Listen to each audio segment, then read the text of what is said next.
Alright, so we are starting up with the chapter Fundamental Concept of Cost. This is chapter 8 of your commerce book. बहुत आसान, interesting और common sense वाला chapter है. इस chapter के and में मेरे को पता चल जाएगा किस किस के पास कॉमन सेंस है और कौन कौन इस कॉमन सेंस से थोड़ा सा सफ़र कर रहा है. ठीक है? ऑलराइट, रेडी है? ओके, तो हम लोग स्टार्ट करेंगे कॉन्सेप्ट ऑफ कॉस्ट से. सबसे पहला टॉपिक हमारा है कॉन्सेप्ट ऑफ कॉस्ट. उस पर भी पहुंचने से पहले हम लोग देख लेते हैं इस चैप्टर से हमें अल्टीमेटली क्या क्या टॉपिक्स हैं जो आने चाहिए. चैप्टर के एंड में हमारा उतना पोर्शन कम से कम मिनिमम क्लियर होना ही होना चाहिए. तो क्या हम लोग रेडी हैं हम कॉन्सेप्ट्स को समझने के लिए? रेडी हैं? तो हमें इस चैप्टर से पता होना चाहिए फंडामेंटल कॉन्सेप्ट ऑफ कॉस्ट कि कॉस्ट क्या होता है. दूसरा, हमें पता होना चाहिए कि किस किस तरीके की कॉस्ट होती है on the basis of its behaviour, nature. जैसे on the basis of behaviour fixed cost होती है, वेरिएबल कॉस्ट होती है, सेमी वेरिएबल कॉस्ट होती है. उसी तरीके से नेचर के बेसिस पे डायरेक्ट कॉस्ट होती है, इनडायरेक्ट कॉस्ट होती है. इस चैप्टर में आपकी सिर्फ डेफिनेशंस आएंगी, लॉन्ग क्वेश्चंस नहीं डेवलप होते हैं इस चैप्टर से. जनरली शॉर्ट क्वेश्चंस ही डेवलप होंगे. तो पहला कॉन्सेप्ट हम जो समझने वाले हैं वो है हमारा कॉन्सेप्ट कॉस्ट का.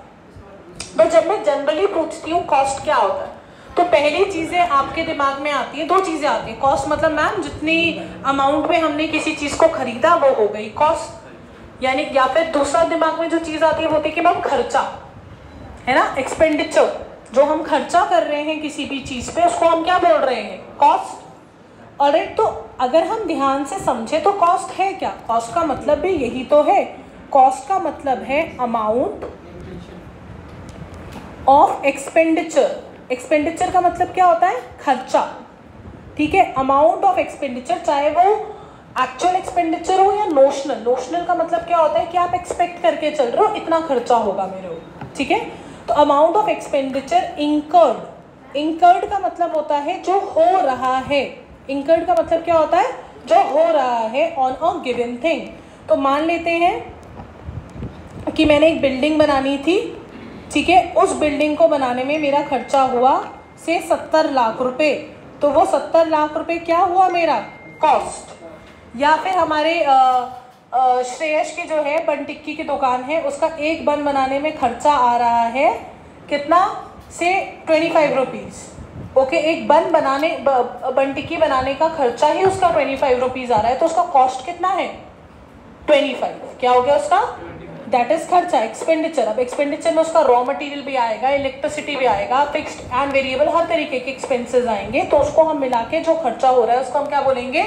Cost. So what is cost? Amount of expenditure incurred on a given thing. इतना समझ आ गया सबको? अब कॉस्ट के ना कुछ एलिमेंट्स होते हैं. नेक्स्ट टॉपिक जो हम लोग पढ़ेंगे वो क्या है हमारा? Elements of cost. क्या पढ़ेंगे हम? Elements of cost. तो बेसिकली अगर हम कॉस्ट के बारे में बात करते हैं तो 4 एलिमेंट्स होते हैं कॉस्ट के. कितने एलिमेंट्स होते हैं? 4. एक होता है मटेरियल, यानी कि रॉ मटेरियल. ठीक है, खर्चा किन किन चीज़ों पे होता है? मटेरियल पे होगा. ठीक है, दूसरा किस पे होगा? लेबर पे होगा. फिर किस पे होगा? और एक्सपेंसेस होंगे जो कि हमारे अलग डायरेक्ट इनडायरेक्ट तरीके के एक्सपेंसेस हो सकते हैं. और क्या होगा हमारा खर्चा? ओवरहेड्स. ओवरहेड्स का मतलब होता है क्या? मतलब जो हमने सोचे नहीं होते उसके ऊपर के खर्चे जो बोलते हैं हम. क्या बोलते हैं उसे? ऊपर के खर्चे. जैसे फॉर एग्जांपल मैं यहाँ पर तुम्हें पढ़ा रही हूँ तो ऑब्वियसली मेरा मटेरियल का खर्चा तो है ही. मटेरियल क्या क्या खर्चा है? वाइट बोर्ड है और बहुत सारी चीज़ें हैं, बुक्स चाहिए, स्टेशनरीज चाहिए, ये हो गया मटेरियल का खर्चा. लेबर, ऑफकोर्स मेरे पास एक स्टाफ है, कुछ स्टाफ है जो पढ़ाता है तो मेरा डायरेक्ट लेबर हुआ. कुछ स्टाफ है जो मेरा पढ़ाने में मदद नहीं कर रहा है पर तुम्हें मैनेज करने में, है ना, इन सब चीज़ों में हेल्प कर रहा है. सपोर्ट स्टाफ है मेरा, वो मेरा इनडायरेक्ट हुआ क्योंकि पैसे कमा के नहीं दे रहा है, डायरेक्टली पैसे कमा के नहीं दे रहा है. करेक्ट है? ऐसे खर्चे हैं भाई. इलेक्ट्रिसिटी का बिल है, रेंट है, बहुत सारे खर्चे हैं. और इन सब के बावजूद भी ओवरहेड्स होते हैं. यानी कि मान लीजिए कल को सपोजिंगली ये रिदम सर फुटवा के आ गया है यहाँ पर. ठीक है, तो भाई मुझे ऑब्वियसली इसका मेडिकल का खर्चा भी करना पड़ेगा. या कभी कोई फंक्शन है, कुछ है, या मान लीजिए अभी तक अच्छा खासा इन्वर्टर चल रहा था, खराब हो गया, फिर उसे ठीक करा। अब ये इन्वर्टर मेरा कोई एक्सपेंस में नहीं आ रहा था ना, अब अचानक से आया हुआ खर्चा आ गया। ये कुछ ना कुछ ऊपर के खर्चे कभी ना कभी हो ही जाते हैं, तो they are called as what, overheads. Clear है? तो अगर हम एलिमेंट्स देखें कॉस्ट के, तो कितने एलिमेंट्स होते हैं कॉस्ट के? 4 एलिमेंट्स होते हैं। मतलब खर्चे कहाँ हो रहे हैं? या तो मटेरियल पे होगा, या लेबर पे होगा, एक्सपेंस होगा, या फिर ओवरहेड होगा। Is this clear to everyone? Is this clear to everyone? अब आगे अगर हम बात करें तो मटेरियल, लेबर, एक्सपेंसेस हमारे डायरेक्ट होते हैं, ओवरहेड हमारा क्या होता है? इनडायरेक्ट होता है। क्या होता है हमारा? Indirect cost. अब हम लोग करने वाले हैं क्लासिफिकेशन ऑफ कॉस्ट। क्या करेंगे? हमें ये समझ आ गया मटेरियल क्या है? मटेरियल का मतलब क्या होता है भाई? जिससे हम सामान को बनाएंगे। जैसे फॉर एग्जांपल अगर मुझे कॉटन कैंडी बनानी है, यानी कि वो क्या कहते हैं उसे, गुड़िया के बाल वॉटेवर, ठीक है। अगर मुझे कॉटन कैंडी बनानी है तो उसके लिए मुझे शुगर चाहिए होगी, तो मेरा मटेरियल क्या हो गया? शुगर। जो उस कॉटन कैंडी को बना रहा होगा उसके लिए लेबर चाहिए, वो क्या हो गया? वो क्या मेरा? लेबर। फिर उस मशीन को खरीदने के, इलेक्ट्रिसिटी के मेरे क्या होंगे? खर्चे होंगे। वो क्या हो गए? मेरे एक्सपेंसेस। क्या हो गए? मेरे एक्सपेंसेस। और उसके सिवा मेरे क्या हो सकते हैं? ओवरहेड्स। क्या हो गए? ओवरहेड्स। ठीक है, जिसमें हमारे ऑफिस या फैक्ट्री के कुछ भी एक्स्ट्रा डिस्ट्रीब्यूशन एक्सपेंसेस जो आ जाते हैं। मैंने फ्लायर वायर बनवाया कि कॉटन कैंडी सोल्ड ओवर है, तो ये सब चीज़ें क्या हो गए? मेरे overheads. Is this clear? Elements के बाद हम लोग आ जाते हैं नेक्स्ट टॉपिक पे, that is classification of cost. क्या आ गया? Classification of cost. कॉस्ट को हम अलग अलग बेसिस पे डिवाइड करेंगे। ठीक है, सबसे पहले हम डिवाइड कर रहे हैं on the basis of nature. On the basis of nature. Nature के बेस पे मेरी जो कॉस्ट होती है वो 2 तरीके की होती है। एक होती है डायरेक्ट कॉस्ट और एक होती है मेरी इनडायरेक्ट कॉस्ट। तो ध्यान से समझेंगे the concept of direct cost and indirect cost. देखिए, इसको समझने के लिए हम एक एग्जाम्पल लेके चलते हैं। ठीक है, अब हमारे पास गायत्री है। ठीक है, गायत्री है और गायत्री ने अपना नया बिजनेस स्टार्ट करा। So now Gayatri is selling what?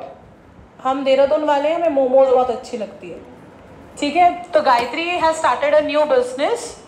ठीक है, this is not wow momos, it's now momos. Alright, so she has started her business now momos. अब मुझे बताइए, इसमें खर्चा तो होगा ही ना? होगा कि नहीं होगा? अब मोमोज बनाने के लिए जो भी खर्चा, मोमोज बनाने के लिए, प्रोडक्शन ऑफ मोमोज के लिए जो भी खर्चा गायत्री को करना पड़ेगा, उसको हम क्या बोलेंगे? Direct cost. क्या बोलेंगे? नाउ इसमें डायरेक्ट मटेरियल भी आ सकता है। डायरेक्ट मटेरियल जैसे क्या होगा? रॉ मटेरियल जो आ रहा है। ठीक है, मैदा लगेगा कि नहीं लगेगा? मैदा लगेगा, वेजीज लगेंगे, स्पाइसेस लगेंगे, और व्हाटएवर जिस तरीके की उसको मोमोज चाहिए होंगे, वो जो भी उसको मोमो बनाने के लिए सामान चाहिए, वो क्या हो गया? उसका मटेरियल, डायरेक्ट मटेरियल, क्योंकि प्रोडक्शन के लिए चाहिए। उसी तरीके से उसने एक बंदा रखा हुआ है जिसका काम ही है मोमो बनाना। करेक्ट है? तो क्या हम उसे डायरेक्ट लेबर बोल सकते हैं? बोल सकते हैं ना डायरेक्ट लेबर। क्यों? क्योंकि वो प्रोडक्शन में इन्वॉल्व है। किस में इन्वॉल्व है? प्रोडक्शन में इन्वॉल्व है। उसी तरीके से डायरेक्ट एक्सपेंसेस। अब उस मोमो को उसने वो जो स्टीमर रखा हुआ है, उस स्टीमर के लिए गैस जो लगेगी वो डायरेक्टली, अगर वो गैस ना लगे तो मोमो बनेगी क्या?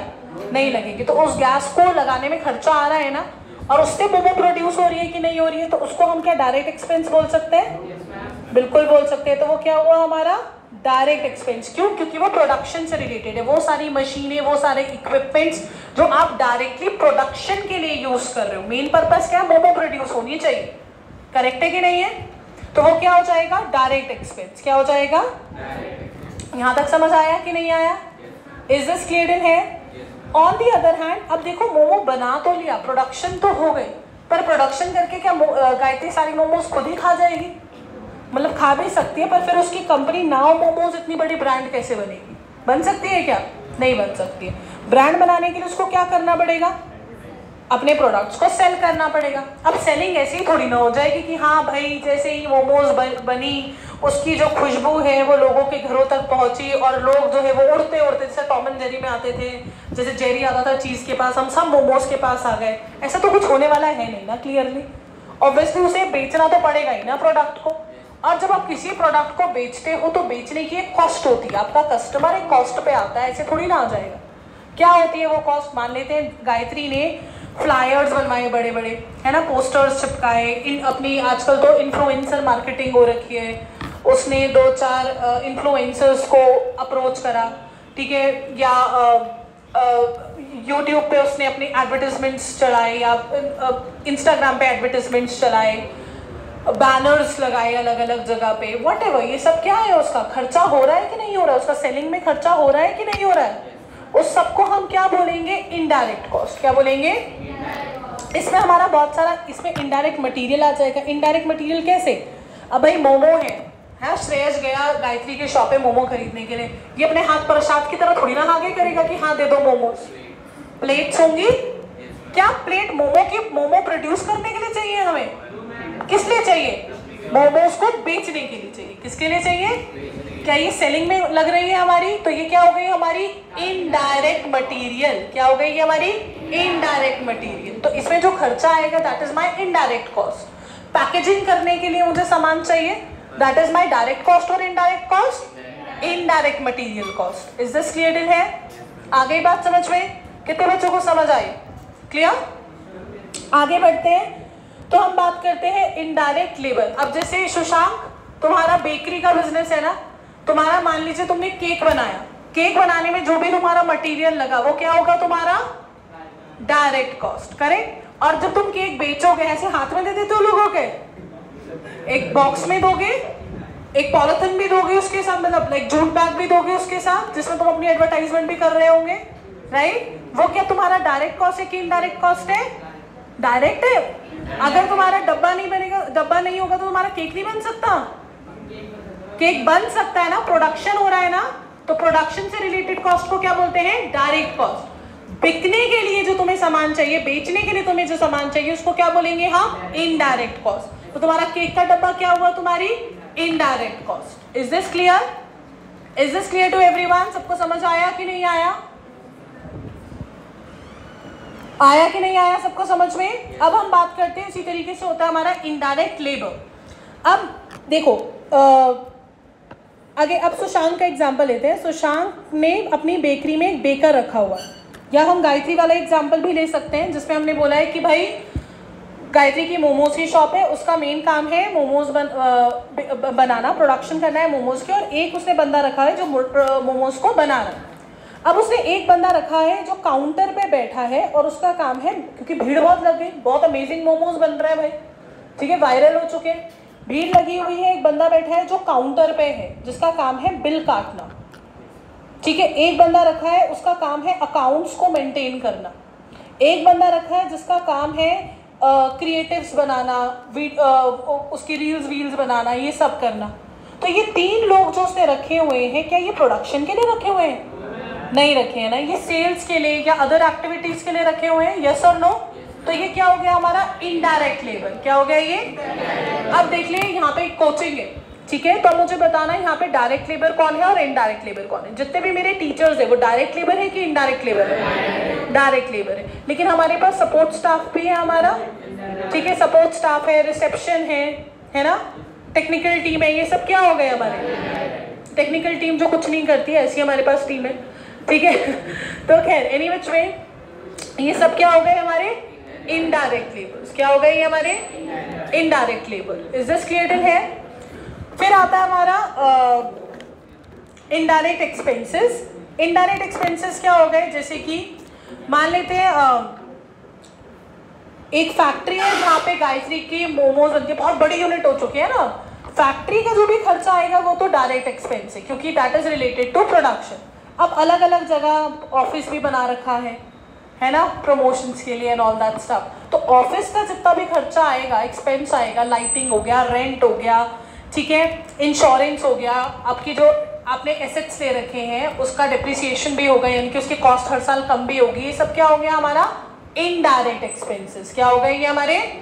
Indirect expenses. तो एक्सपेंसेस 2 तरीके के होते हैं, एक होते हैं डायरेक्ट एक्सपेंसेस, एक होते हैं indirect expenses. All the expenses which are related to the production of the good, they are called as direct expenses. All the expenses which are related to selling and distribution of good, they are called as indirect expenses. इतना समझ आया कि नहीं आया? तो हमारा question आएगा what is the difference between direct cost and indirect cost. तो डायरेक्ट कॉस्ट क्या है? जो कि which is directly attributable to a particular cost और कॉस्ट सेंटर, जो एक पर्टिकुलर चीज से जुड़ी हुई कॉस्ट है उसको हम बोलते हैं डायरेक्ट कॉस्ट। इनडायरेक्ट कॉस्ट जो उससे डायरेक्टली जुड़ी हुई नहीं है। एलिमेंट्स डायरेक्ट लेबर हो गया, डायरेक्ट मटेरियल हो गया, डायरेक्ट एक्सपेंसेस हो गए, उसका indirect material, indirect expenses, indirect labour. Example क्या हो गया डायरेक्ट कॉस्ट का? जैसे कि कॉटन, जैसे कि sugar use to make cotton candy, वो क्या हो गया हमारा डायरेक्ट कॉस्ट। इनडायरेक्ट क्या हो गया? सैलरी ऑफ एन अकाउंटेंट, ठीक है ना, हो सकता है कि नहीं हो गया? या सैलरी ऑफ योर स्टाफ, ये सब क्या हो गया? उसी कॉटन कैंडी में हमने बेचने के लिए हमने अच्छा खासा हमारा यूनिट है, वहाँ के जो स्टाफ की सैलरी है वो क्या हो गई मेरी? इनडायरेक्ट। इज दिस क्लियर इन है? अब on the basis of behaviour, on the basis of वही बिहेवियर जो तुम्हारा ठीक नहीं हो रहा है आजकल, ठीक है, on the basis of behaviour, behaviour के बेसिस पे कॉस्ट जो है वो दो तरीके की होती है। एक होती है फिक्स्ड कॉस्ट, एक होती है वेरिएबल कॉस्ट, और एक होती है सेमी वेरिएबल, ठीक है।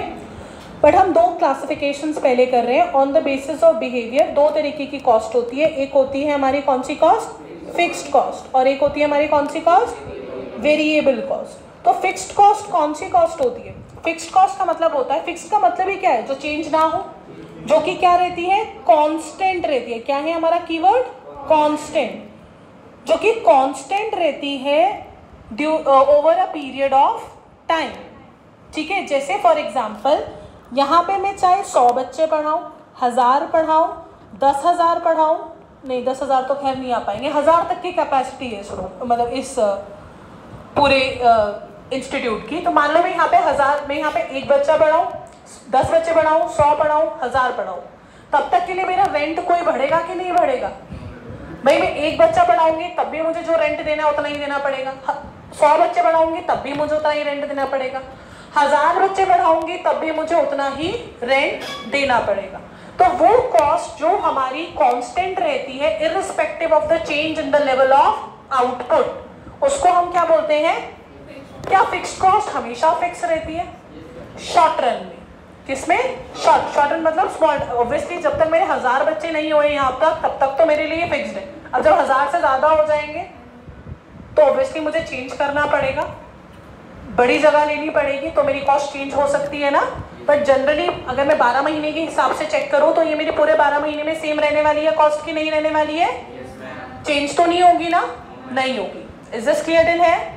तो इस तरीके की कॉस्ट को जो हमारी चेंज कांस्टेंट रहती है with the change in level of output, उसको हम क्या बोलते हैं?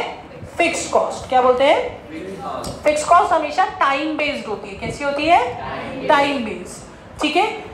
फिक्स्ड कॉस्ट फिक्स्ड होती है टोटल में, पर यूनिट वेरी कर सकती है। पर यूनिट का मतलब कैसे है कि मान लीजिए मान लेते हैं यहाँ का रेंट है 1 लाख रुपए। कितना है?